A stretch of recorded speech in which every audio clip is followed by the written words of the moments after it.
Hi guys, I'm back. So let's try this again. Welcome to this part 3 of this series. And if you haven't subscribed to this channel, please consider doing so. This part gets really better because there's always light at the end of the tunnel. And you guys, for sure, angels are for real. Angels are out there. Sometimes we don't notice them, but they're there. As I was working at the lofts, that place, I really saw the hand of God. I was highly favored. Even though I was so big and looking like an elephant and my nose this big, almost blowing up, somehow people were just fascinated by me. I don't know if people are just fascinated by pregnant women, but somehow what I was carrying inside was just too big to be ignored.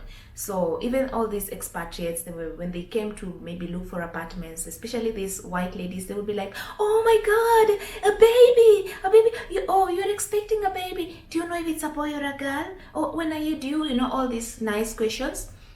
And as I was working at the receptionist, and they would always just tip me or say something nice. That was really the nice part of that pregnancy, and especially at the lofts, I saw the hand of God, despite everything else that I was with, despite the darkness. So God was still with me, even in the deepest darkness. God was still with me. And so I remember even there was one time an agent, these brokers, they don't have so much money, these people that just come to look for apartments for people. And I remember this guy asking me, "What does baby want to eat?" And I said, "Chicken." Hi. The guy went and came back and gave me 1,000 bob, 1,000 Kenya shillings. That was a lot of money in 2013, and I believe it's still a lot of money now. So those kinds of favors that I used to get. And then there was one diplomat. He was a Libyan. He was working with the Libyan embassy. He knew very little English. He was called Mohammed. This guy liked me, not liked me like with any sexual desires kind of way, nothing. He was just really kind to me. He showed me favor so much. You would even almost think that he was the baby daddy. So this guy Mohammed liked me, liked the baby, and he used to give me money to go to the clinic every week. 2,000 Kenya shillings. That was a lot of money, especially for somebody who is homeless, staying with a younger sister and not even having anywhere else to go. And besides, I was only on a 3-month contract, and by the time I would go to have my baby, I would be on unpaid maternity leave. So those little monies here and there really went a long way. So he would give me money to go to the clinic in front of everybody. He was like, "Take this, make sure you go to the clinic." And every time he would ask, every single day, "Is the baby okay? Is the baby okay?" And I would be like, "Yes." And every time there was a problem in his apartment, maybe the Wi-Fi was not working or the hot water was anything, if he called the other receptionist, he would just be like, "These people don't know what they do, and when they come here, they don't know what to do, they cannot help me." But every time Angela would go to the room, things would just start working automatically. If it was Wi-Fi that was down, it would come back up. If it was hot water, I would not even need to touch anything. Things just were happening miraculously. Magic hands. So he liked me even more because he just felt that there was something special about me. But I think there was something special about the baby. I believe so. So yeah, so many people were kind to me. And so after my dad had told me this, that you need to sort yourself out where you're going to have the baby, I started thinking, with the little money that I'm going to have earned by the end of my, by the time I go to have the baby, maybe I could only afford to get a small house in the slums in Kibera or in Kawangware. I was ready to do that because I was like, I would rather sleep outside in the veranda or on a small tiny room with a small mattress than abandon my baby somewhere. So I just told myself I'll find a small house and I would rent that, and I would stay with the baby there until I get something better and I'm able to afford better housing. So I just at that point, all my sisters stopped talking to me, except the younger one that I was staying with. But I never told her the whole ordeal about what my dad told me. I just kept it to myself, and I felt really hurt, really hurt, but I tried to fight the bitterness. I would ask God, please give me the strength to let go. I don't want to be bitter. It's not good for me. It's not good for the baby. And besides, I told God, I know how my sisters are like. They are really good. We are really supportive of each other. I don't know why they did this. Maybe you allowed them to do this, or you allowed me to go through this somehow to teach me something or to strengthen my faith. But God, I do not hold it against them. Give me the strength to forgive, even though it's very difficult. So I would pray this. Then it was my sister's birthday, one of those days, and I thought the best way to break the silence, because now she could not talk to me. She used to like sending me those memes, those funny memes, and she stopped because, of course, she knew that my dad had already delivered the cruel message to me. So I sent her a message in the morning on her birthday, and I said, I hope I'm the first one to wish you a happy birthday. And she responded like, oh, in fact you are, thank you so much. And the Cold War ceased. So, and she started talking to me again. I never brought up the story of, okay, why did you not allow me, why did you reject me, or why did you I just let it go, and I just said I will let go and let go.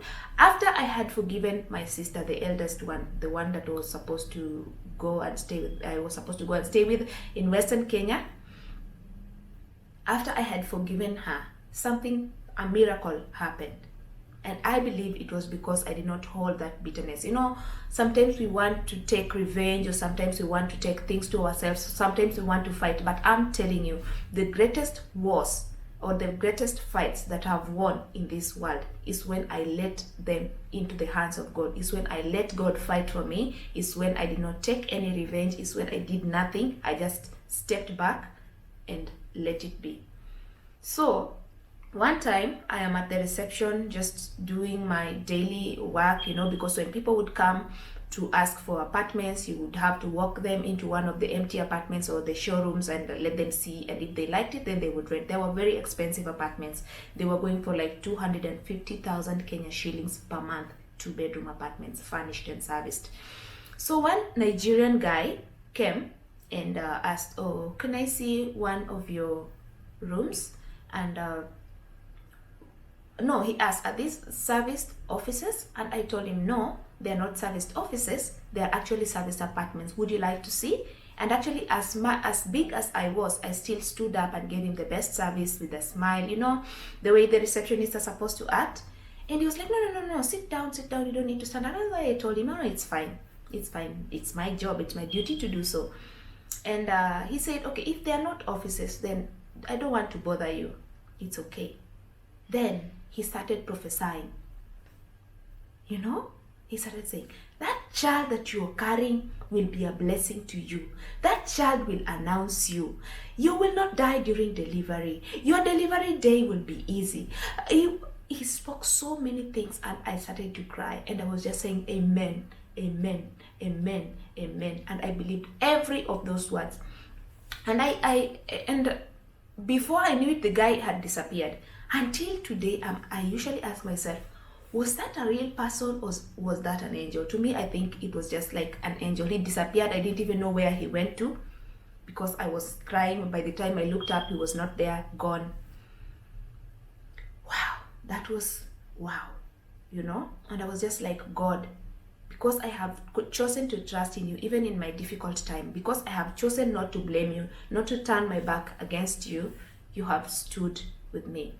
Shortly after this incident, shortly after I was touched by an angel, according to me, I get a call from Batian's Peak Serviced Apartments, where I used to work before, and they tell me, Angela, no, I don't get a call from Batian's Peak. Batian's Peak Service Apartments. When my contract ended, they called me and told me that you can still work with us on like a freelance basis. If you get clients or people looking for apartments, you can bring them to us and we will pay you the commission. So sometimes people would come to look for 1-bedroom apartments at the lofts, and because the lofts we only had 2-bedroom apartments, I would refer them to Batias. But nothing really tangible materialized. Maybe I just got one person that stayed for one night, paid 10,000 shillings, and I was paid 10% commission, which was 1,000 Kenya shillings. It wasn't much. Every time I would send people there, when I would ask, okay, did this person stay? They would tell me no, they did not stay, they did not take the room.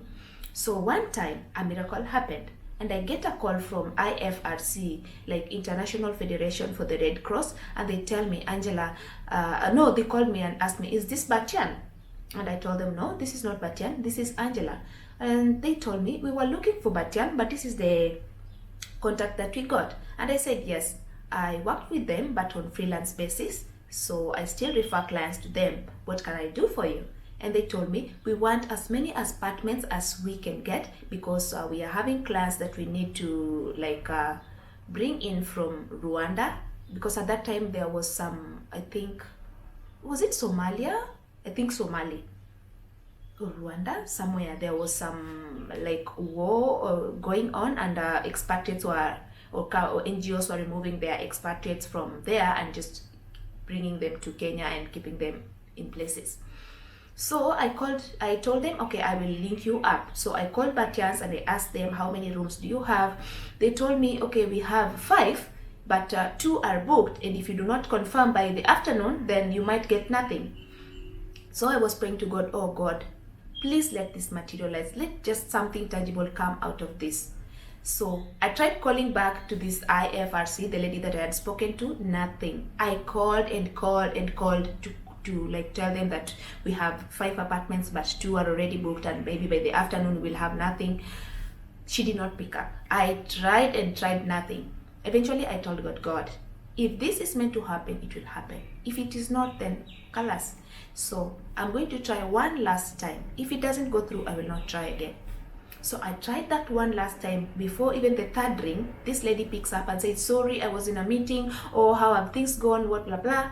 And I told her, we have this many apartments, but you need to confirm very fast because they are about to be sold out.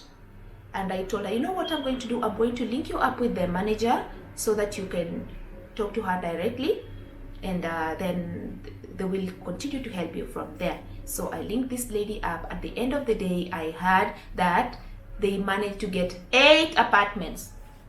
Telling you, 8 apartments for a month. The God of awesome wonders. Call it whatever you want, but to me this was a big miracle in my darkest hour, when I did not have a place to go, when I was to go on unpaid maternity leave, when I was already going through rejection and not didn't have money to support my child at that time. These 8 apartments cost 1.8 million for 1 month, and of course they were only going to pay me commission for 1 month, but my friends, 180,000 Kenya shillings to a person that is homeless, almost. It was the biggest miracle that has ever happened to me, financial wise. And I couldn't believe it. And they took these apartments, for real. And even the manager was asking the accountants, are we really going to pay her this money? And the accountant was like, yeah, an agreement is an agreement. She brought in the business, and we need to pay her. Friends, I was rich instantly. Yeah. So by the time I continued staying with my sister, and before I got this money, before I actually got this miracle money, or before this deal materialized, I had already decided that I would go and have the baby at home. But my mom talked to my dad and told my dad, my daughter is around 37 weeks pregnant. She's not going to be able to travel for 10 hours from Nairobi to Busia to have that child. Anything can happen along the way. It is very dangerous, and that journey is very long. If anything happens to my child, I will hold it against you. So you are going to support her. You're going to she's going to find a house, and you're going to pay for it. And what else could my dad have done? Would he want to take the blame of anything happening to me? So so he calls me and tells me, find a house, tell me how much it is, and I will pay. That was before I got this miracle money. And I said, oh God, thank you. Finally, you're showing up for me. So I find a house in South Sea again, because that is the only place I had ever lived in Nairobi. I find a house in South Sea, a small extension, for 15,000 Kenya shillings. And I told my dad, I got a house. How much is it? 15,000. And I also need 15,000 for deposit. And it's like, don't you have any money that you have saved? I said, yes, I have some money that I have saved to pay up for the hospital bills. He didn't like it so much, but he had no choice. So he sent me 30,000 Kenyan shillings. So yeah, by the time I got this miracle money, I had already moved to my own place. In fact, I was looking at OLX, all these ads. I was looking at, used used refrigerators that I would be storing my baby's milk, some things that I would afford, maybe used refrigerators, used microwave, used stuff to furnish the house, because the house was empty. All I had was, I think, a bed and a mattress, and that's it. And it was like a small 1 bedroom with a tiny kitchen, then bathroom and toilet and a corridor and a small living room. But that was decent enough for me and the child and the help and whoever was. Yeah, so I had gotten that house, and now God gave me the money to furnish it. So by the time I was going to have my baby, the company had already paid Batty and Speak. IFRC had already paid Batty and Speak the 1.8 million, and they had already processed my check of 171,000. There was 5% withholding taxes, so I was paid 171,000 Kenyan shillings. I remember my sister going to the supermarket with my card, just swiping everything, buying a new refrigerator, a new microwave, new carpet. The house was furnished in one day. In fact, there was a truck that came from Nakumat. My sister, my small sister, she's so nice. She helped me to shop, because at that time I was so big I could not go and do anything myself. So table, sofa, everything was bought in one single day with this one check, and there was still enough to spare to pay for rent for the 3 months that I would not be working. So guys, that was awesome. When this guy came and prophesied over my life, just things started to change. My dad, somehow, whatever he had against me, he let go, because my mom spoke to him, and I got this miracle money. And now by the time the baby was coming, I was financially stable in a way. So sure, there is light at the end of the tunnel. Don't forget to tune in next time for my labor and delivery story. I hope you enjoyed this bit, and if you haven't subscribed to this channel, please again consider doing so. Now I need to go to work. Bye.